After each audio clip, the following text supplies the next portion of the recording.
importantíssimas sobre o lançamento oblíquo. Primeira discussão que nós temos que fazer e que tem que ficar muito claro para você é que no lançamento oblíquo, claro, sempre supondo que não existe resistência do ar, quais vão ser as forças que atuam sobre o corpo? Durante toda a trajetória, durante todo o movimento desenvolvido pelo corpo, a única força que vai atuar é a força-peso. É muito comum alguns alunos pensarem assim, perguntarem, poxa Ivan, mas e a força para frente? Ela não existe, não? Não, né? Então pense que um jogador, atacante do Flamengo, craque, guerreiro, chuta a bola e a bola decaia pela 5ª vez dentro do gol do Vasco. Depois que a bola abandona o pé do jogador, quantas forças atuam sobre a bola? Apenas o peso. E essa força para frente, a força do chute não existe? Claro que não, turma. Essa força não existe. Na verdade, você pode dizer que essa força existiria apenas se na hora que Guerreiro chutou a bola, um pé do jogador quebrasse e o pé quebrado tivesse batendo na bola. Mas você já viu algum jogador quebrar o pé quando ele chuta a bola? Graças a Deus que não, né? Então essa força para frente, ela não existe, porque o pé não acompanha o movimento da bola chutando-a para frente. A única força, portanto, que vai existir nesse movimento é a força de atração gravitacional que o centro do planeta exerce. Força essa que nós chamamos de força-peso, né?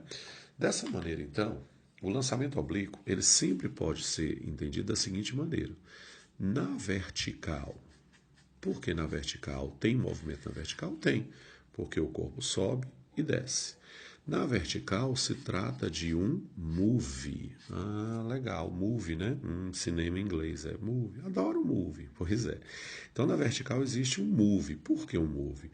Porque a força resultante existe, é o peso. E existe uma aceleração que é a gravidade. Então, se tem força que produz uma aceleração, é um move.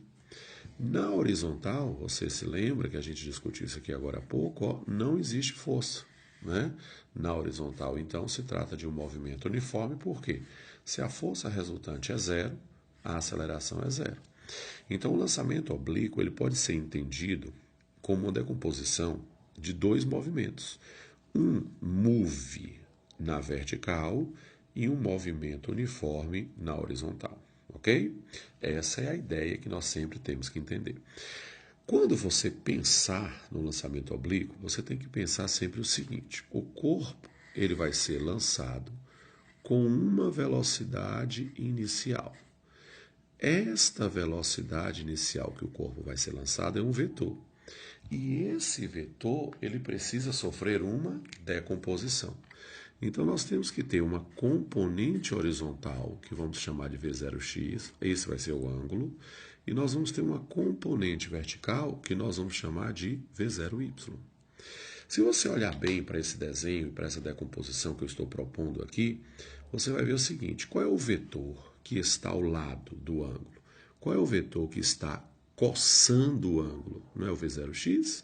Então, fica muito fácil você dizer que o V0x sempre vai ser V0 coçando o ângulo. Vamos chamar esse ângulo aqui de alfa. E o V0y, olhe bem, o V0y está coçando o ângulo, eu posso tirá-lo daqui e colocar aqui, do lado de cá, né? Exatamente, ele vai estar coçando? Não. Ele vai estar, Ivan, sem coçar. Então, o V0y, nós vamos dizer que é o V0 sem coçar, é o V0 seno de alfa. Então, essas componentes da horizontal e da vertical, da velocidade inicial, na verdade, é algo que você precisa fazer como seu primeiro passo. Entendido que o lançamento oblíquo é um move na vertical e um move na horizontal, e feitas as decomposições, olha, turminha, V0x está coçando o ângulo e V0y está sem coçar o ângulo, você tem os valores das componentes. De posse desses valores, aí a gente pode entender realmente o que vai acontecer nesse tipo de movimento, ok? Pois bem, então o que nós temos aqui? Vamos imaginar que eu tivesse um corpo, vamos supor, que ele fosse inicialmente lançado com uma velocidade de 50 metros por segundo, certo? Vamos supor isso, né? E aí nós vamos imaginar que vamos acreditar que o cosseno do ângulo, cosseno de alfa, fosse 0,8 e que o seno de alfa fosse 0,6, tá? São exemplos que nós vamos aplicar já já, né?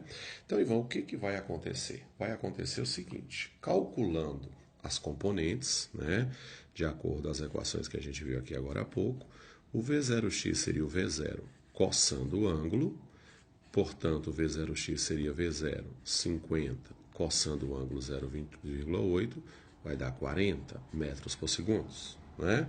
Aí você teria também a componente vertical V0y, que seria V0 seno de alfa, correto? E esse V0y, então, seria quem? Seria 50 vezes 0,6, seria quanto? 30 metros por segundo, não é verdade? Pronto. Com esses valores aqui agora, tá? E compreendendo esse movimento oblíquo, nós vamos entender o que vai acontecer com este corpo, lançado com 50 metros por segundo, num ângulo cujo cosseno é 0,8 e o seno 0,6, nessa trajetória oblíqua. É o chute do jogador, do atacante do Flamengo, de encontro ao gol do Vasco, ok? Primeira coisa que nós vamos fazer, né, considerando que a aceleração é a gravidade na vertical, né, primeira coisa que nós vamos pensar é tentar calcular qual é a equação que teríamos para definir o tempo de subida desse corpo, né? Se nós vamos calcular o tempo de subida, e aí lembremos que esse movimento é na vertical, ok? Então nós vamos imaginar o seguinte, é vertical, é um move. Vamos usar uma equação do movimento variado, V igual a V0 mais AT, ok? Aqui a gente chama a atenção apenas da necessidade de você colocar o Y subscrito para ficar bem claro para você que se trata de um movimento vertical. Como ele está subindo, ele vai sendo freado, eu vou considerar que a aceleração é negativa, menos gt, né? No ponto de altura máxima, então, bem aqui, ele deixa de subir e começa a descer, o Vy é zero. Então, aqui vai ficar 0, V0y menos gt, e esse tempo de subida é V0y sobre g. Ou seja, V0y foi V0 seno de alfa sobre g. Essa seria a equação do tempo de subida. E o tempo de voo vai ser o dobro do tempo de subida, porque o tempo de voo é o tempo que ele leva para subir, mais o tempo que ele leva para descer, que são valores iguais. O tempo de subida é igual ao tempo de descida. Então, o tempo de voo é o dobro do tempo de subida, 2V0 seno de alfa sobre g, né? Ivan, se eu pegar os valores que nós encontramos aqui, eu posso calcular? Pode, né? Você já tem o V0y, que foi 30, e você já tem a gravidade é 10, claro, né? Então, vamos substituir aqui. Então, vai ficar 30 dividido por 10, vai dar 3 segundos. Aqui, então, vai ser o dobro, portanto, vai ser 6 segundos, né? Só que aqui eu quero te chamar a atenção de uma coisa, tá? Você não deve, em hipótese nenhuma, memorizar essa expressão. V0 seno de alfa sobre g. Por que eu não devo memorizar? Porque você vai esquecer. Agora você vai fazer uma questão agora aqui, você vai pegar a equação e vai treinar e vai ver que é tranquila. Mas no final do ano, no dia da prova, quem me garante que você vai lembrar dessa equação, né? Então o melhor caminho não é memorizar, o melhor caminho é entender. Uma opção é você aplicar direto essa equação, que você já conhece. E a outra ideia é você imaginar o seguinte, acompanhe comigo o raciocínio, né? Ele começa o seu movimento com a componente vertical de 30 metros por segundo, né? É o valor da velocidade vertical dele na hora que ele sai do solo, ok? Passa um pouquinho, acompanhe comigo.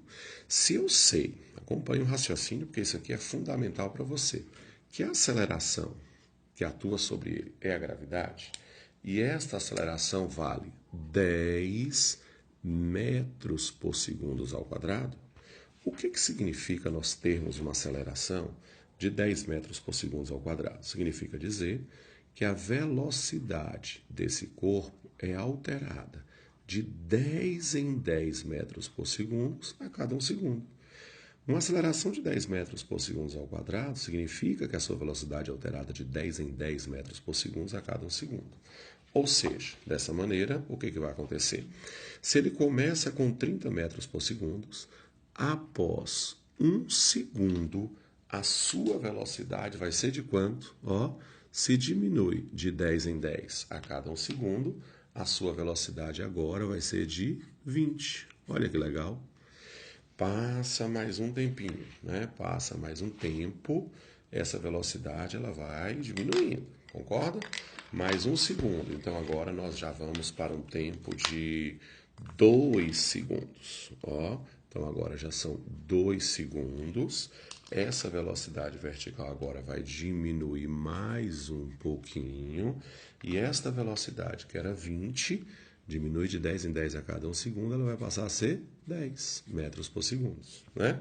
Se passa mais 1 segundo, então olha aí quantos vão ser? 3 segundos. Se a velocidade vertical era 10, diminui de 10, ela vai ser quanto? Vai ser 0. Pronto. Então você descobriu que 3 segundos é o tempo de subida. Mas o mesmo raciocínio você faz agora, turminha, para descida, porque ele vai descendo do mesmo jeito. Na descida, aumenta de 10 em 10 a cada 1 segundo até tocar o chão. Então, no primeiro momento ali, né, já são agora 3 segundos no topo, mais 1 segundo, 4 segundos. De quanto é que vai ser a velocidade? Os mesmos, 0 a 0, vai ser 10 metros por segundo. Passa mais 1 segundo, vai ser 20. Passa mais 1 segundo, vai ser quanto? 30 metros por segundo, né? E aí eu sei, então, que esse tempo foi de 5 segundos para passar para 20 e 6 segundos para tocar o chão. Olha bem, então antes você tinha utilizado a equação e descoberto que o tempo de voo era 6 segundos, mas você precisa disso? Não. Se a velocidade diminui de 10 em 10 a cada 1 segundo, fica muito fácil você enxergar que ele vai conseguir chegar no topo em apenas 3 segundos, ok? Beleza? Então essa é a ideia para você compreender o tempo de voo desse corpo.